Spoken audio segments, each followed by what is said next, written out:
show where I try to educate real stories.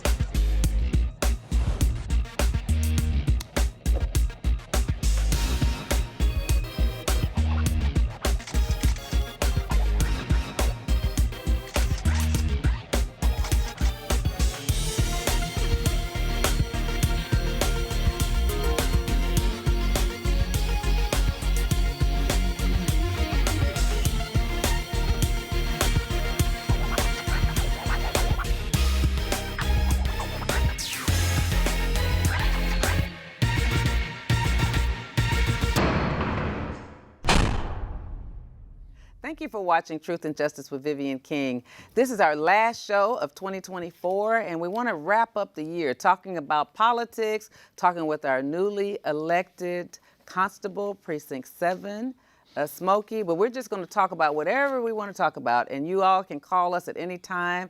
We'll put this phone number up and just ask any questions of Smokie, me, or Danny. I'll introduce our guest first, and that is Constable-elect Smokie Phillips. Hey, Vivian. Hey, welcome. I had a brain blank for a second. You're here. I looked at Danny, and Danny said he got the brain blank. All right, we'll switch on to Danny. Danny, come on. Here's Danny, my trusted co-counsel, co-show runner. Hey, how are you, Danny? It's the end of 2024. I got mixed emotions about 2024. Really? But because I'm here to have an opinion, I think I better be celebrating the fact that I'm here versus how it went. And it's been a year in review. A lot has happened. Right. But we're here. So we need to celebrate we're here above everything. Okay, all right, that's good. Well, let's start off with you, the non-politician. We're the two politicians at the table, so our views are different. And so tell me how you think the political climate went in 2024, separating federal from state to county. But start with federal, since you work for the federal government and you're a veteran of the Army. Talk about what you want to talk about, federal, but let me know the distinction between federal, state, and county as you speak. Well, first of all, Vivian, I stayed engaged throughout the whole process leading up to the election. And I was optimistic as I could be. But when you saw the attacks that were indefensible, so I'm gonna be honest, I'm a Democrat. So my hope was that Joe Biden would get reelected. But things just took a hard turn. And the attack campaign on his son, Hunter Biden, and his aides, I saw the effectiveness of it. It was effective. I didn't like it, but I saw them landing blows like on a fighter. And I saw my fighter kind of on the ropes, and it was really nothing I could do to help him defend himself. And you heard the term, it's hard to defend the indefensible. Some of the things were indefensible. So I am a federal employee, and I felt that either way it went, that I was on safe grounds. But come to find out, according to how the elections and some of the things that the new party is going to look to address, is starting right where I work as a federal employee. And tell us what you're talking about. So one of the things that they said they want to target is the federal employees that are working from home. They feel that they should be working in these buildings that are empty.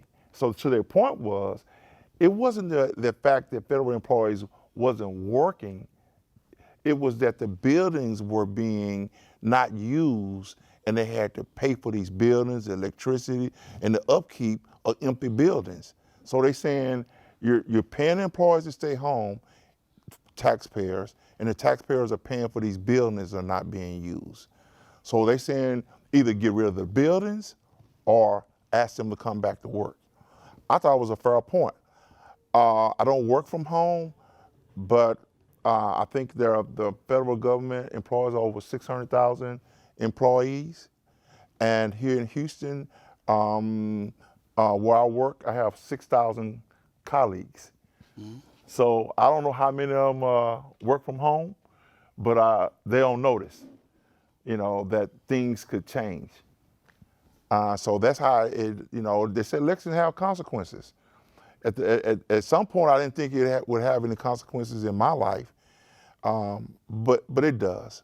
And even locally here at the state level, I'm still trying to wait and see what effects the election is going to have on my daily life. All right, well, let's stop there. That's a good stopping point. Let's go to Smokie. Well, I want you to comment on what he said. when Danny talked about the state life, I think if you look at the election that happened, the Democrats began solely to focus on abortion rights. Right? If you looked at every Colin Allred's commercial, it talked about Ted Cruz ban, and it talked about women abortion rights. And they got away from the common thing that every Texan needs: public service, safety, the economy that we talked about, the economy, immigration, and another quality of life issues that they wanted. But when I went to the Kamala Harris event down here, and the whole event was just focusing on One issue. one issue. The rally she had, not the too rally. far. So the rally cry of abortion, the rally cry of Ted Cruz voting against abortion, I think kind of killed Texas for the Democrats. And let me jump in here. One of the things people are saying is that Democrats always fight the last battle, maybe even some politicians. So 2 years ago, that was a big deal because women, even men who paid for abortions or experienced abortions, never thought abortion rights would be gone. They've been here for 50 years. So it was shocking when the Supreme Court changed it 2 years ago. And so it did have an adverse effect. The Dobbs decision. Everybody knows Roe versus Wade. It was the Dobbs, D-O-B-B-S, decision that changed things and gave it the rights to the states to decide whether they would perform abortions. That was so shocking to the American jurisprudence and the American psychic that it did make people go vote for Democrats because they thought that we could change things. So, but that's the last war. That was 2 years ago. The issue now is not that. We've gotten used to this law. People who need abortions are going across state lines to get them. So what is the battle for this year? And that's what the Democrats missed to me. I'm a Democrat. I think we missed that. I have a small voice.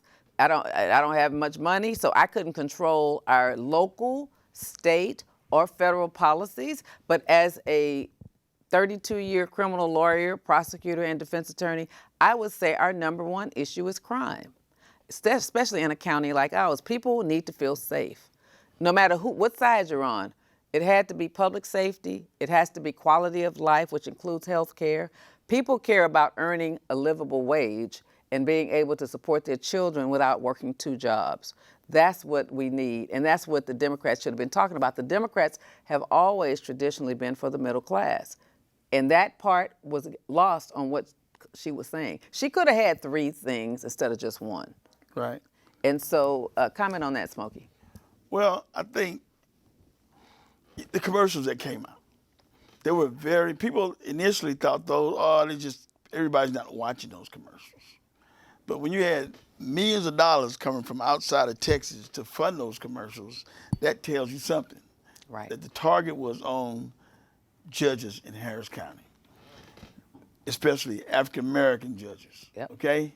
Because one of the forefront that I saw in that commercial, Danny, was a black woman saying that how her sister was murdered because they gave her killer A bond. several bonds. And I don't agree with that. This bond system, I don't agree with that. If a murderer's a murderer, he should be in jail away from society. He made a choice to do murder, commit a murder. Then how we going to give him a bond after bond after bond after bond and then release him to society into what communities? Black or brown communities. And what he does again, he killed another black or brown person. But I just want to put this on the record. I was running for judge, as y'all know. I did not win. But one of the things that was interesting to me is those commercials were everywhere, okay? And most of the Democratic judges did not have Republican opponents. There were 3 new courts where the governor appointed people, I was running for one of the 3 new courts. I'm definitely a fiscal conservative, socially liberal, but don't believe in multiple bonds for people accused of crimes. I think they should have speedier trials. They shouldn't be in jail for years waiting on a trial. But this is what came to me. A victim advocate called me and said, you know what, that black lady in the yellow dress, this yellow suit that's on there all day long is not telling the truth. She's doing that, the Republicans have her doing that to hurt the judges, to hurt the Democratic judges in a way that's not fair. She said, I went to court with that lady when she was the victim, before she got killed. That lady had her own set of problems. That lady, it wasn't the judge that got that guy out of jail. She filed an affidavit of non-prosecution and recanted. He was in jail for aggravated assault for choking her and her mother. They both recanted the story and said they weren't going to testify, it didn't happen, dismissed the case. Plus the prosecutors listened to the jail calls and heard what she was telling the guy. So the prosecutors dismissed the case based on her saying it really didn't happen and filing a sworn affidavit. And that's how he got back out. And then there's some thoughts that the gun could have been hers, but they were fighting over a backpack. She and the man were fighting over a backpack in a parking lot. He got the gun and shot her. He shouldn't have. Don't get me wrong. He shouldn't have. But before those commercials ever came out, he pled guilty to 42 years. So it's hard for a young man to say, I'm going to do, and he's in his 20s, going to do 21 years in prison before I get a parole date. He pled guilty to it. The family was against the plea. But the prosecutors, this came to me from the advocate, so I'm not getting this in my role as a prosecutor. The advocate said that there were things on those jail calls and things about the victim's reputation that a jury might have thought he shot her in self-defense, and there might have been not guilty or 10 or 20 years instead of 42. Some mitigating circumstances. It was some mitigating circumstances, and she had cases pending too, where she was trying to beat up girls who he was dating. But you got to understand this though, Vivian. How can you explain what you just explained? You can't explain that in a commercial. You can't explain that in a commercial. You can't explain it in a commercial. You put What you can spin is this, and this is what I try to tell the Democratic Party, who's all mad at me because of my boss. But this is what I try to tell them: criminals kill people, not judges. I mean, and you got to have a simple mantra: judges don't kill people. But it was no redress. It was no response. So the Democrats didn't pour any money into Harris County to refute that, because there was money there. They say Elon Musk is the one that gave them money. But we had money on the table that could have countered that. No, Democrats are saying they didn't. They said they didn't have any money? You're saying it because you just think that, but the people in the party said that there was no money to counter. Did someone reach out to them and say, hey? Yes, we've had a meeting about it. We were there. And Kamala Harris had a 5.5 advantage over Donald Trump. Money-wise? In Harris County voting. She only won by 5.5. So by that, her being here kind of gave a stronghold to the GOP on the down ballot inside. Because she only won by 5. In Harris County, she only won by 5 percentage points. So he said it wasn't a push for Democrats to her to be here. It may have pushed some. Beto O'Rourke did better than her in Harris County. But Beto O'Rourke was a Texan, and he had been courting for 2 years. He was coming because he met with me and a few people. So he campaigned harder than her. What was his platform when he was pushing? Let's talk about this first. Let me get back on this. What she did was, when she came here, it was to try to rally people up like an Obama would, thinking that people would come out and vote because of her. Because remember, she said, Mattress Mac is having something down the street. How many people are down there? Because she had hecklers in the stage. I don't know if you made it there when the hecklers was there. Yeah. And she was like, it's about 25 people over there. Look at how many people are here to see me, because I think she had about 30,000 people. So she did come to try to rally the vote. But we're going to deal with this, but I'm going to let the guys talk. But what hurt her was gender. Race and gender, but we'll continue to talk about, because everybody keeps saying she didn't have a platform, but I never knew what Trump's platform was either. And he denied 2025, the platform 2025. We knew that he was talking about immigration, but what bothers me as a person of my age is that we were told we were a nation of immigrants, and we know that the Biden administration, with Congress, with Republicans, they had a bipartisan agreement on dealing with immigration, and Trump called them and said, hey, y'all Republicans don't vote on that, Don't act like what people hired y'all to do to help vote on that. Don't vote on that. Wait until I get back in office. But I heard more people say this, and I disagree with it. And they showed some of the numbers that the economy was different when he was in office. That's not true. Well, if it wasn't true, it was a spin. was a That spin. if you look at the numbers, the price of food, the price of things were different. The interest rate was lower than what it is. It's almost Yeah, but see, but the thing that you're not factoring That in was are the argument, people, though. I understand that, but that's why we need to educate people. If you shut down the whole world for a year and a half, things are going to be more. If you were a farmer that couldn't sell your crops for a year and a half, everything is going to be more. So it doesn't really, you can't just be as narrow-minded as to say Trump's administration versus hers when you don't realize that he took us. We could all still be dying in the street if Biden hadn't made sure everybody got a free shot. So I mean, he brought the economy back. I made that argument that how do you dismiss that people were dying at large numbers during the pandemic under his administration, and you make the argument that things were better during that time? Like, you're going to talk about the economy, but you're not going to talk about the pandemic that we went through up under his administration. And when I bring it up, that they had freezers, man, we were wearing masks, stores were closed down, but you telling me up under his administration you're going to minimize that Right. and talk about the price of Right. milk and grapes. Because remember, I mean, hairdressers couldn't work, barbers couldn't work. No, I mean, you couldn't go to some stores. You couldn't. The department stores were closed. I mean, you had all this time that the economy. Schools were shut down for a year and a half. The kids are not as smart as they were. You're not talking about that in education because they lost almost 2 years of education. And they say these kids that are coming out, you can see The they effects. lost that, the effect of that. So the thing is, like you said, it's the spin. People want to say it was better under Trump because they're biased in his favor. That's Well, just the I bottom don't know line. if I just look at to me, our politics is local. As I like elected that. constable for Precinct 7, I know my constituents' needs because I've been in that community to learn that safety is important for us. Yes. Protecting our seniors, Yes. getting youth off the street that's committing crimes. I know that corner store crimes, Right. that people hang on the corner stores, that's a magnet for crime. So I look at Harris County. When the election was going on, you know what I noticed? I noticed that the blue urban cities numbers were down. But if you look at the suburban, They were up. they were up. Kingwood was killing it. They were killing it. Killing it.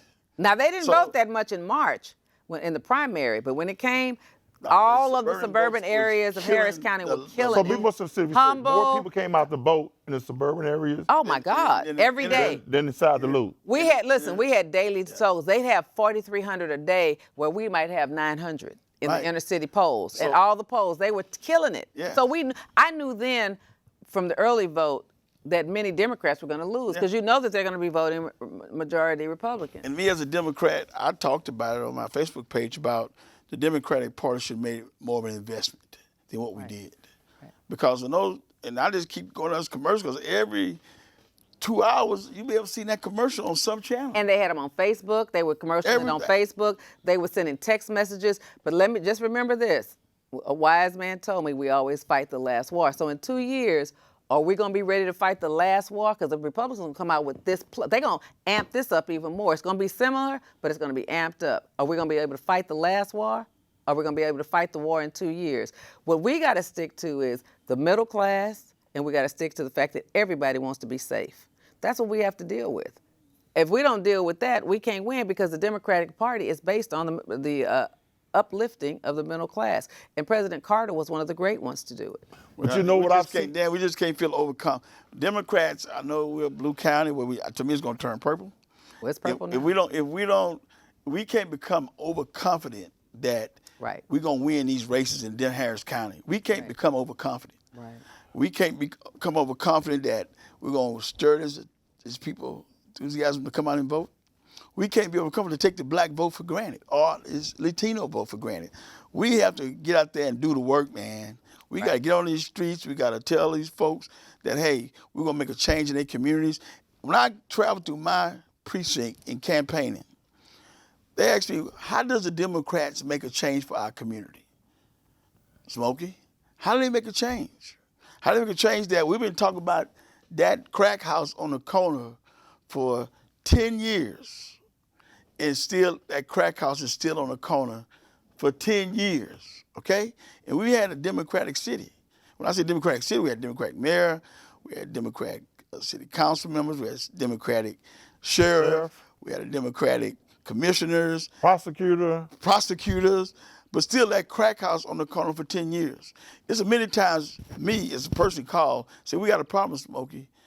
Will you come over? I would go over. Right. I would go over because this is my community. I love my community. And I said, I'm going to go over and check on what's going on. I may not have the manpower or had the manpower to shut that crack house down because we are limited in the type of law enforcement that we do. I have to rely on the sheriff's office for undercover investigations. I have to rely on the HPD for undercover investigations, DEA, our federal partners to do undercover investigations because the constables, we don't do undercover investigations. And sometimes it takes that to get that crack house off the corner. But here said, we as Democrats, and I'm a strong Democrat, we can't just take it, we can't as a party assume that we're going to get the black community, the brown community vote unless we got to put the work in for them to say, hey, I'm going to vote for those Democrats because they out here solving the issues in my community. They out here closing that crack house down. They out here policing that corner where guys hang out every day, all day, shooting dice and selling dope. They getting these people off the corner, the Democrats. So we have to do a better job in saying what we stand for. And I say, even in the era of Donald Trump, I mean, he's a salesman. He's a businessman. He sold the product of immigration, inflation. I'm gonna pardon all of January 6th folks. And you believe this country, a lot of people love to hear that. They love to hear that. Vivian, I'm gonna share a story. The most disturbing and disheartening thing happened to me early when Kamala was put on the campaign elect. I was in Planet Fitness, and this young black girl, we kind of crossed paths, and I was so excited about it. And I asked her, I said, how do you feel about Kamala being? And she said, who is Kamala? I said, are you playing with me? I said, she was about 25, 26. I said, the vice president. She said, who? I said, oh, you playing with me. I said, you know who I'm talking about. She said, but what about it? I don't think, and I knew then a light came on. If this 25, 26-year-old black woman had an unfavorable opinion about another black woman being possibly the president, I said, man, that's a trouble sign. Mm-hmm. And then I would talk to other men, barbershop type guys, and I would get excited, and I would think like, hey, it's on. You know, here we go again. Right. You know what I'm saying? We're gonna do this all over again. Like, man, she a woman. What? She a woman? She a black woman. Yeah, but still though, man, she a woman. But that was calling the question. I'm gonna tell you this, Trump said, what did he say?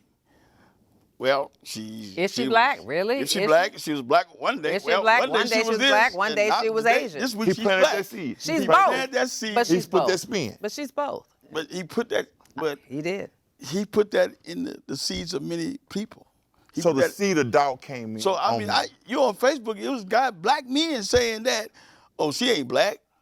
She's not black. She's not black. That was a flash. Y'all seen it. Y'all saw it. It was a lot of black men saying that she ain't black. But look at Obama, who's biracial. They didn't do that to him. Yeah, I felt uneasy about when you have a young black woman and black men not excited about it. I felt that there was a trickle-down effect, that this wasn't a one-off. This was a sign that this is not looking like you see it. It's some people don't have the same perspective. And then I asked her, I said, okay, let's take one away from Kamala for whatever reasons. She used to be a district attorney, attorney general. She locked up black men, whatever reason you want to use. But give me your reason why you want to vote for the other guy. If you can give me the reason why you think she's not a good a prospect, make the case for the other guy. And then I'm listening. Just make the case for him. Or don't minimize his flaws and the things that we know about him. We know nothing about her except your perception of her. And you're gonna vote based on your perception and dismiss facts. So what did they say? I don't like what she represents in her past. And I think there was a reach. I don't think they really meant that. It just gave them a reason. But why did they say why they liked him? They couldn't. The economy.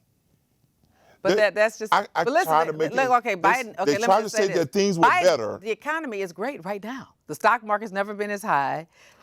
People can buy what they want to buy. There's a job for everybody. It has risen more. The stock in market. the last 4 years. Yeah, I mean. It has risen. People have made more money. Right. In the stock market, but that message some type of way wasn't resonated. And Because doing. people aren't honest. They don't like her because she's a black woman. But how did we not talk about the pandemic? All the people we lost during the pandemic, schools were out under that administration. And I tried to make the case, how do you talk about the price of milk and the price of apple and oranges under his administration versus people really died? People couldn't even go to people's funerals. Right. You couldn't go to funerals. But Danny, let's keep this like this. Oh my God. Let's keep it like this. People have forgotten those days. They have short How memories. you forget They have short memory. the loss of your loved one? Grandma gone. You know what? I'm not Pawpaw saying gone. they have forgotten about their loved ones, but they look at the overall picture. People are living from what happened yesterday, and not what happened last week. People don't when they go in the store and milk is $8. They went in the store yesterday, it was $8, and they go in the store today, is $8. So in the election, Trump, you didn't hardly hear anything about the pandemic. Did anybody say anything about the pandemic? That's what I'm saying. America didn't. Young black men would say, "Oh, he gave us a stimulus check." I said, stimulus check that was happening under Obama. Obama. Wait, and I'd have to tell these dumb young people. I said, Obama gave the first one. Trump gave the second one, and Biden gave the third one. But Trump, instead of it saying U.S. Treasury check like it's supposed to, He put his name on it. He put his name on it. Intentionally. I said, and the other two didn't. So now you got to intentionally, and you think he gave it to you? And this is a guy And on he stopped a bipartisan border bill that Border could help, bill that would have helped at the everybody. border to help everybody. And he he stopped called it. Republicans and say, "You better not vote for it." From what I read. I just don't understand how we forgot the pandemic. They Well, didn't like forget it never They happened. didn't forget it. They just feel comfortable voting for an old white man who represents the establishment than voting for a black woman. They don't want to give her The that price of opportunity. When I campaigned, I'm telling you this, ain't none of my, it's very few constituents came to me and said about crime during the pandemic. Right. None of them said it. Here's another thing I want to make the case. They talk about there's no money. And every year we set records on Black Friday, Christmas time. America's supposed to be broke. Danny, it's just they a come lie. up with a lot of money It's a lie. on Black Friday. We got the newest phones. We got the newest everything. And let me just say this.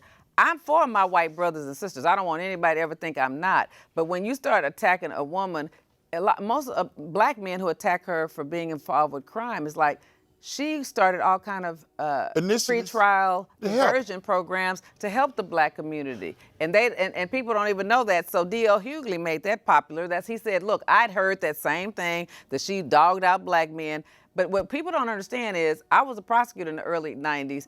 Black people." Mamas and daddies and grandmas were calling law enforcement saying, "Get these crackheads off the street. They're tearing up the neighborhood." They're breaking into churches. They break it into churches. They were asking the police to come in and do it because they were the ones suffering from it. So people talk about they might have gone too long for dope for the people who were drug addicts versus Absolutely. and versus violent crime. Users paid a heavy It price. was too long, and we overdid it. But we're trying to do a correction now. I think the whole world is trying to do a correction now. But the bottom line is, there's all kind of excuses. We needed a Democratic Congress, and we needed the Senate, and we needed a Democrat to do what the Democrats stand for, like Smokie said, and that is a better economy for everybody. That is fairness for everybody. That is putting some more people on the Supreme Court that could be Democrats, because I feel for the young people who don't care at Planet Fitness on what rights are going to be taken from them based on what the type of people that Trump's administration is putting in the Supreme Court. Those things matter. But we have to understand we have a more dummied down society. People are just not aware. And they listen to Sound bites. propaganda on TV and sound Yeah, bites. I mean, That's what they do. And unless the Democrats get some commercials that are well prepared and well orchestrated, that have some facts in them, you can't beat a TV machine. You can't beat a But TV numbers. program. So it's to me to be hopeful and get out of my glum about the election results. Elections have consequences. So the numbers won't lie in 2 to 4 years. And so President Trump is a lame duck president. Right, But from the one start. thing, as soon as he get in, he got to figure out how to get J.D. Vance elected. That's what they're going to pivot to. They're going to figure out a way. Have you seen J.D. Vance lately? I'm Is it changing? listen. I hadn't seen him on TV. I see Trump every day, but I don't never see J.D. He Vance. knows he has to make place, himself his small. place. For a But couple of years, and then maybe the last 2 years is when they're promoting. and so they're going to have to, but the numbers are going to have to show up versus rhetoric. Now, he talked a good game to get in office, but now we're going to look at real numbers. The economy, the price of gas, all this milk and apples and oranges everybody concerned about, we're going to have a side-by-side comparison.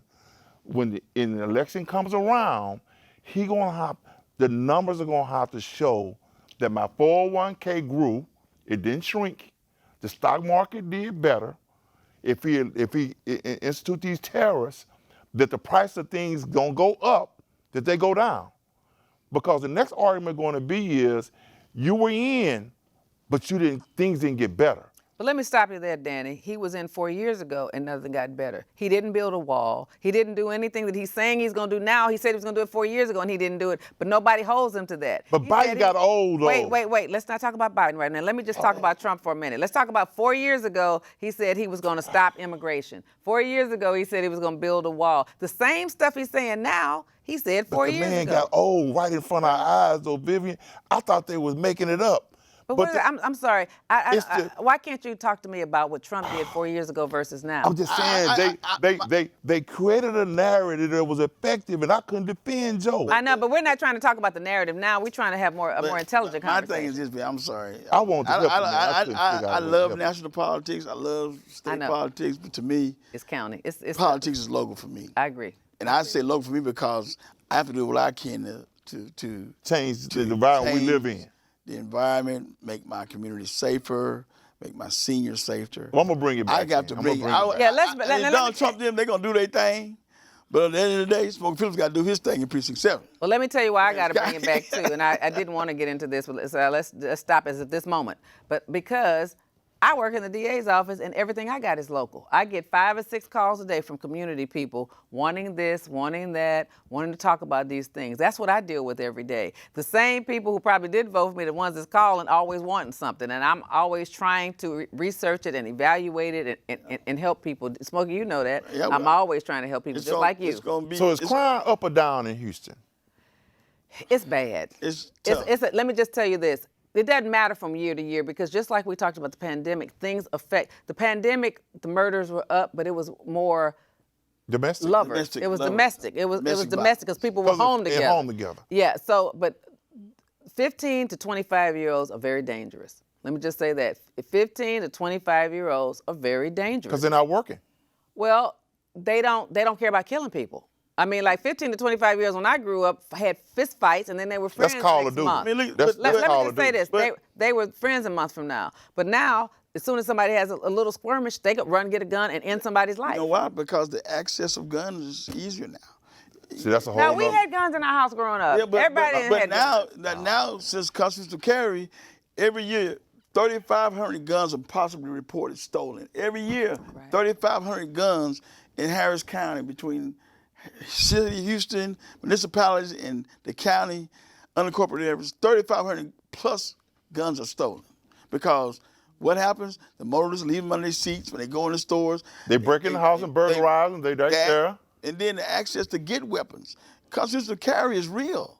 It's real. And then And you've I seen a remember, difference in your patrol. I've seen in it your because law when we were enforcement? fighting this bill, I was against constitutional carry. Me too. I think people should go through the process of getting a license to carry, but I'm not against the Second Amendment. But I just say this: constitutional carry opened up a lot of people who wasn't trained to use guns, who wasn't trained on the safe handling of handguns, and who wasn't trained on the safe storage of handguns. They don't make you required to do the training No, anymore. none of that. Just go buy your gun and that's it. They don't tell you, hey man, How do you get get that the gun. CDL then? Don't put it on your seat when you go into the store. Don't put it in your glove box, because when someone breaks in the car, the first thing they do is go in your glove box and look under your seat. Because they know that's where people keep weapons. They know that's where the property, somebody's trying to conceal something. So the influx of weapons in the black community, in the brown communities, contribute to a lot of murders around here. I remember one time they broke in a prawn store on OST and Scott. 87 weapons were stolen. Us in the community didn't know that. I remember when they broke in on Greenbrier 59. They broke in the sports place, Academy. All those guns was winding up where? In the black community. They had a task force out there working. ATF was out there every day. DPS out there trying to make contact with suspects or CIs to get these damn weapons. But you don't know that because you at home watching TV. Well, the news so is not reporting. And the news ain't saying that, hey, all these gun proliferations came from burglars of these stores. Well, They won't say it would anything. panic people more, and so sometimes you don't need to report everything. Because everybody would start having their guns on their dressers, and kids would Well, find them. I was at they had a gun a gang injunction. I don't know if you remember the gang injunction. I helped with it. We were doing the gang injunction. Off calling? A lot of politicians During was Haverstock against it. days. But I was as a police. Well, I even have this over here in South Lawn. South Lawn, yeah. A lot of politicians were against it because it may have stopped people who was off paper to come see their family members.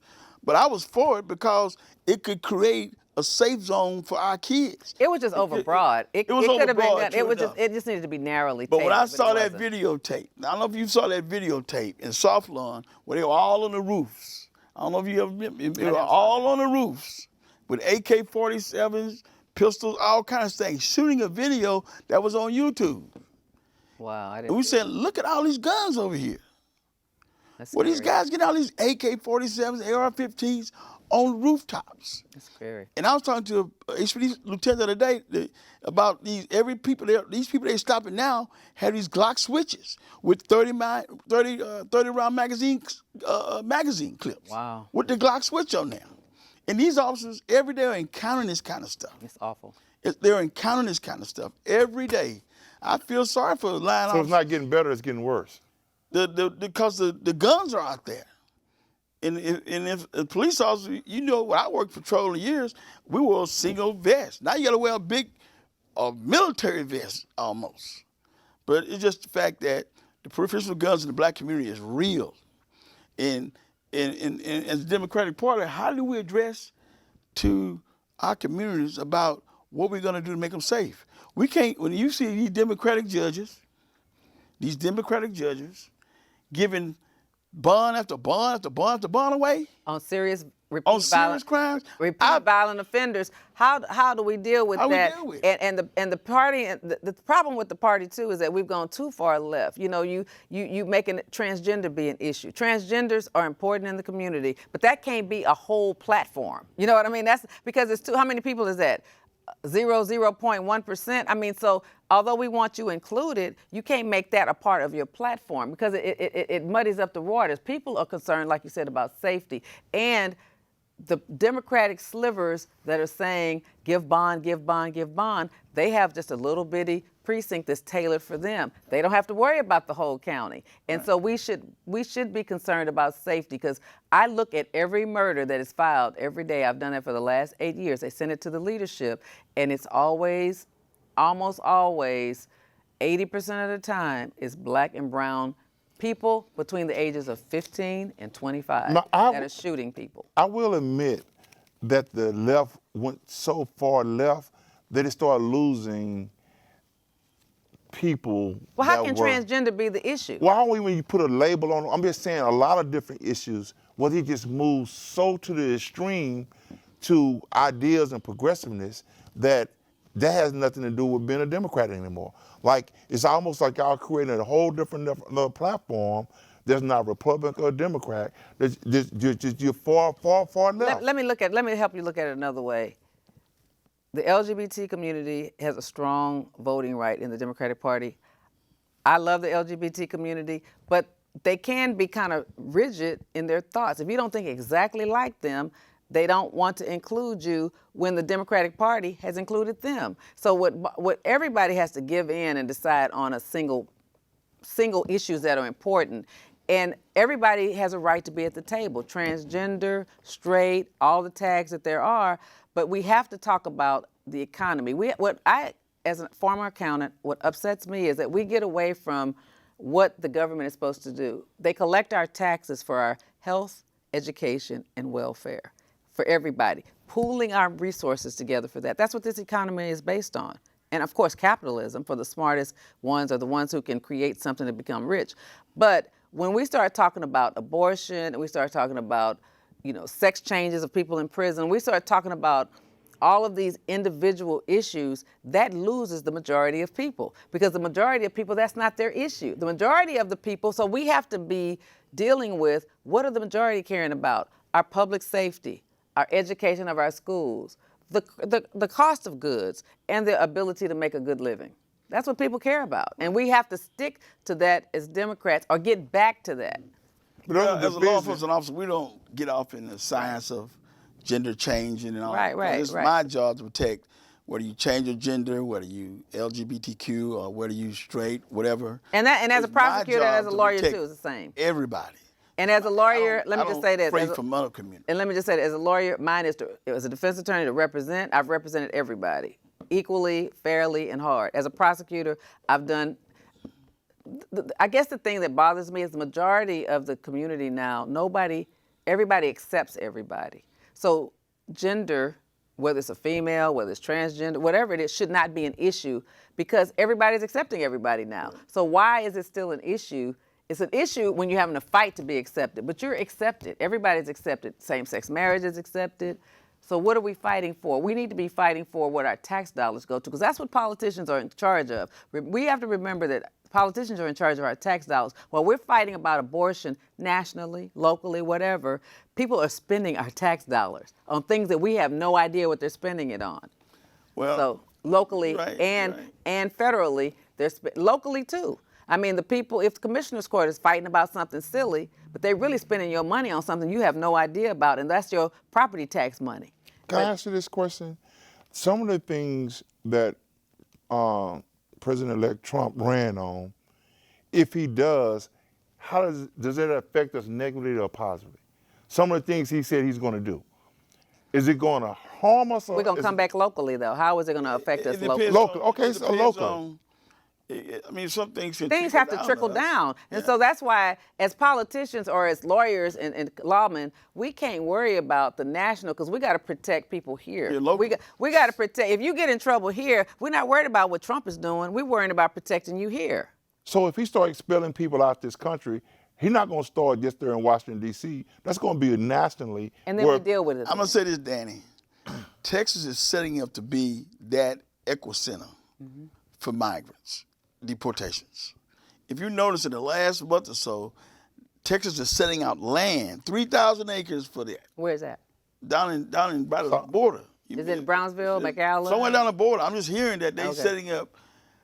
They've camps already to put migrants in these camps next to Mexico to deport them out the country. And not only expands that, how can the United States, can Texas live without migrant workers? Right, exactly. So it's going to have a negative effect on us? It's going to make the prices of food go up. It's going to make the prices of... Because when them farmers need crops picked. Well, so the people that voted, or they complain about the price. We're trying to educate. We're just trying to educate. So I'm just saying that they're going to be happy with that. I just know we don't know. But let me just say this. One of the things my Hispanic friends that are from border towns tell me is that when Trump and and just any other Republicans show a whole bunch of Hispanics coming across the border scaring us, those are the people that have day passes to come work. So they're conflating legal people who are coming over here to work, and then they go back home across the border every evening, but they're coming over here to pick fruit. They're coming over here to do certain things. So that's what all that influx is. People are not running across the border like that. Locally, Vivian, I'm saying this. If you create this big scare in migrant communities Right. in Harris County, Right. where you have immigrant communities and people who invite their families over from Mexico to live there, don't you know that has a lot of effect on crime? Not Right. because they are committing crimes, but the point is that if crimes happen in their community, whether it's sexual assaults, They're not going to whether report it's it. robberies or whatever happens in those communities, they'll be afraid to call law They're not going to call enforcement law to come enforcement. in. So then They're there's not gonna be- afraid now? Well, There was a time that they weren't, because Yeah. there was a time that Hispanics were not treated like they've been treated over the last 20 years. Growing up in San Antonio, you didn't have to speak English to get a driver's license. You didn't have to be an American. This was really a nation of immigrants when I grew up in the 60s and 70s. And so you could be from another country, go get a driver's license in that language because they wanted you to have insurance. Texas used to have that kind of attitude. They wanted you to have insurance and be documented so they could find you, even if you were just going through getting your papers. It wasn't always where if you were illegal, you couldn't get a driver's license or you couldn't be a part of this economy. It hasn't always been that way. So you have to understand there's been an evolution, and people start hiding. People are hiding now. I've gotten calls from as far as California wondering what's going to happen to the DACA. The DACA kids have done everything right. The people that are trying to become U.S. citizens and have been going through that plan, because there's been talk that they'll be first. But those people are documented. You know who they are because they are going through the immigration process. They are proving that they should stay here. They were brought here as 1 and 2 years old. So when you start saying send them back, where are you going to send them back to? So, I mean, some of it is cruel. And some of it is cruel. How do we address the fact that the American people are saying this is what they want? Whether it's right or wrong, they're voting saying that if you're saying when you get in, you're going to do this, we want you in, now do what you say you're going to do. well, that's on their part to make that. That was a big. But the thing promise. is that since that doesn't affect us, Right. we can It talk will. about it. We got a lot of Hispanics in Right, but we can't deal with it until it affects us. It's not affecting us now. So I'm just going to stand back. I know and probably see. local law enforcement leaders are not going to be targeting immigrants that's sitting at the Home Depot Trying to work. trying to arrest them. Right. I know that might not happen in Houston. I mean, And let me just remind people about this. Even though they might not be legal until the feds do something, that's the feds' business. We support that. But people don't have to understand when people live in apartments, they are getting their taxes paid. Somebody's paying property taxes that owns that building where illegal people might live. Right. They are buying things at the store that contributes to city taxes. Even if they're buying something at Home Depot, they're paying taxes that's going to the state of contribute to the Texas, to the city. economy. So they contribute to the economy. So the thing, the racism part that's there is, and I don't like black people repeating that because it's not our issue, it's not our fight, and they contribute to the economy. And so they contribute right. in a meaningful way. I mean, a lot of these apartment managers, rich people who couldn't even make it without people off Chimney Rock and 59 in these apartment complexes that can't speak English. Those people are paying property taxes that contribute to our education, health, and welfare. But what we saw them do is conflate when someone of not American heritage commit a crime in this country, how they Right, but that's just one. That's one in a million. There are Mexican and immigrant gangs that operate in Harris County. It's no secret about that. No secret. But I've been in Precinct 7 since 1983 when A.B. Chambers was the constable.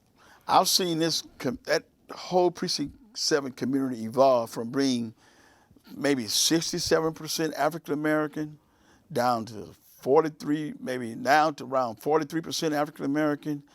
And it's an influx of Hispanic people who live in my precinct.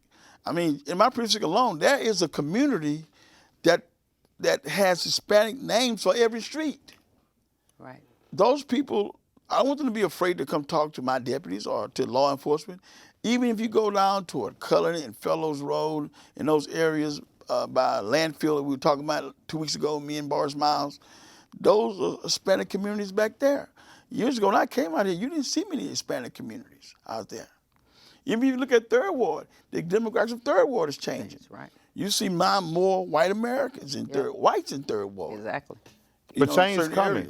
But Under this new gentrification is administration. real, change is coming real. But I say this, I don't want Hispanic people in my community live in fear that they can't report crimes to us. And I Okay. agree with, and I don't, and I want the Hispanic people to know is I'm at the DA's office to December 31st, not to be afraid to come and prosecute, because you can get a U visa if you're illegal.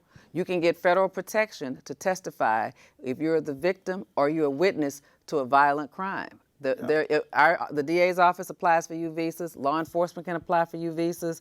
The government only gives out so many, but don't be afraid, because there is protection for you as victims, because there's also a lot of minority gangs like black gangs that prey on Hispanics when they get paid on Fridays, and that adds to the crime in our communities. It's bad. And say that much, even the home builders.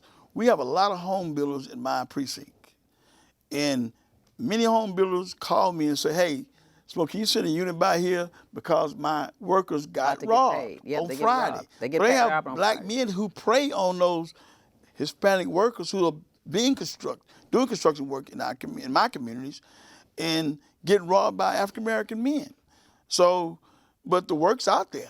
So if the immigrants go away, say all immigrants go away, what happens next? Right. You think us brothers gonna be out there picking watermelons and We're in those gonna- fields building and- houses building and building those houses. So- You can talk a lot of noise, but who's going to be doing it? And then you preying on the people who are trying to work and they're afraid earn to a come in our living. communities to do work because they getting robbed and Right. stuff like that. Because we get angry as a community saying we don't have the great stores, we don't have the grocery stores, we have food deserts. But when they are there, then these stores are getting robbed every day and they're getting burglarized, and you got to have a whole bunch of security. So we as a community have to do our part to try to make the community better instead of doing a bunch of complaining. And to say this, what Vivian's saying, it's a corner store, a Walgreens corner store at Cullen and Reed Road. The thefts are there are so outrageous that people just walk in the store, Take what they want. shop, and then just walk out the store. Okay, we've approached Walgreens. Hey man, you have to hire security here, maybe an off-duty officer here, but they refuse to do so. And they're going to close that store And they down. eventually, believe me. if It's gonna you be look at the closed. CVS in our community, you walk in the store in my precinct, some stores, there's nothing on the shelves. Everything's locked. Locked up. Everything's locked up. You have to ask for it, because we got to look at ourselves sometimes about this. Yes, stop we got to look at blaming somebody ourselves else. about why we can't get a good grocery store in our community, why we can't get a good CVS that has medication that's needed for our seniors, instead of to drive across town to get medicine or probably get it delivered to you, and the delivery driver's scared to come to your house. So just think the one on Elgin and Fannin got closed. CVS. Yeah, That was a they big one. closed That it was down. my CVS. It got closed down. It was closed down for about a year. Now they have a Dollar Tree. But I mean, Smokie had a case one time where they were walking into one of the CVS in his precinct. And it was actually the big one downtown, not that one, but the one on Bagby. I think it was the one on Bagby. It was a lady that turned into a man. Every day she was Going there stealing. and nobody, the DA's office wouldn't take charges because they said her identity Couldn't changed. determine her gender. They couldn't determine her gender. She was a woman in California, and then she turned into a man here, and so they couldn't match up her face. And so, but they knew her because she walked in and stole the store every day. And so Smokie, they had to That's call just us one and say case. that was That's just one case. He had to call me and say, "Can we identify? We They can know get this her at the person in store." jail. And so I asked the DA's office. Well, I asked Jim Leichner to look into it. He's a 50-year lawyer. He looked into it and he handled it. We for them. finally got Got her because a charge to put her in jail. that store is about to close down too, because this woman is just walking in taking everything every day. Every day she did it. But even when DA Kim Hall called me about a case where we had one guy who was going from Walgreens to Fiesta, constantly stealing. Not only having the seniors afraid to go up there, people to go up there, but we had to track him down. We finally identified him, put a warrant for his arrest, and went to track him down to arrest him. And I think the store owners from Fiesta, John Valentine, as loss prevention director, kept calling us, what we gonna do about this guy who's Yeah. constantly coming to Fiesta, stealing meat, scaring our customers, and only thing we were doing is putting minor cases on them. But then a theft case, they go to jail. Theft case, y'all Right back out. You out in 12 hours, back doing the same stuff. And so the thing that our community has to be more educated about, as you said, is the things that we do that we can change to make it better for our community. Who's going to want to put a store in a community if you're getting burglarized and robbed blind every day? So, Smokie, I got a question for you. I get stories. And there are certain stores that have told their loss prevention people, Don't mess with them. Don't mess with them, because if you go and you try to attack them and y'all fight with them, then they gonna steal the store. And so they tell their loss prevention people, just let them go. Let me propose this to both of you guys. Are you optimistic about the future of Harris County, despite who's in office at the federal level? To me, politics is local for me. Law enforcement is local for me. We have partnerships with other law enforcement agencies, including our federal partners. And we have to work harder and harder to rid some of this stuff out of our community. And I ain't talking about just have a big blanket, we go and throw every black man, every brown man in jail. But some of these people have to leave out our community. And some of these people are the same people are disrupting our community. You come to find out sometimes these are the same people. And we have to figure out how to educate these kids about guns, educate these kids, probably open the schools and give them training, get them a way to learn. Because you'd be surprised, high school, coming out of high school, there's some kids can't even read. That's why they don't vote, because they can't read. Some of them barely read, and they can't vote to read the voting ballot. So we have a lot of things we have to work on, and I'm a doer, I'm not a talker. And I have to work with people to get stuff done. Even my office, when I come in, I have to work with the HPD, I have to work with the DPS, I have to work with everybody to try to bring the best safety things I can do for my community. Because I don't have a lot of resources, like I said earlier, to do undercover investigations or do complex crimes. I have to rely on other agencies to help us. But I'm putting it on the table. If I see something I can't do, I'm gonna call Noe Diaz. Hey, Noe, we got a problem. Can y'all help us with? I'm gonna call Ed Gonzalez. Hey, Sheriff, we got a problem. Can you help us with? I'm gonna call our DPS partners and help us. I'm gonna call FBI, ATF, anybody that can help solve this problem, because we reliving the same problems over and over again until we put an end to it. And unfortunately, I'm gonna tell you this, Dan, I know we're getting short on time. We call it the no police zone in 3rd Ward. Whereas a zone of 3rd Ward along the Columbian Trail is a zone that we call a no police zone. That they sell crack, you got a mental health, mental issues over there, homeless people over there. They all in this one little street of encampment. So why we go arrest a homeless person, a person that's mentally challenged for a crack pipe? What good does it do us? We got to go knock on that door. They got all them cameras around the house that's selling that stuff out there, and stop them. Right. Because they selling to the whole. What am I gonna do with it? What advantage does the system work To lock up the user. To lock up a user who has mental challenges, who's homeless, who's barely clothed, walking up and down the street. And it's challenging not only for the DA's office, it's challenging for the jails, because where we gonna put them at? Where we gonna put them at? And I tell you what, I can take it any day down that street and you'll say, wow, I didn't know this existed out here. But what we gonna do with them? We can't take them to River Oaks and drop them off, right? We can't take them to Tanglewood and drop them off. And they're homeless, so where do you drop them off? What we gonna do Well, with they them? just let 'em recently stay in they that. just met and Whitmire, and they in housing just had I'm being told to wrap up now. They had a big meeting about just to find a place to put the homeless community. But you can't incarcerate them in there because they're free to go. Yeah, And most homeless people don't want them rules. They want to be able to operate how they want. Structure is a problem for structure and rules, and those come with those problems. Absolutely. But All right, well, we're going to have to continue. You want to say something? Well, Democrats have to do a lot more to score up our votes. Right. In order for us to win a midterm election, we're going to have to get a good messaging out. Because just like the presidential county judges and district judges have issues, so far it's going to go to the midterm. So we have to work hard to work on that. Thank you. Thank you for listening. Thank you for watching. And hopefully we've answered all of your questions about policing, politics, federal, local, and state. See you next time. Good night. Really good. A hot topic in the news this week. He's been charged with crime. This is a show where I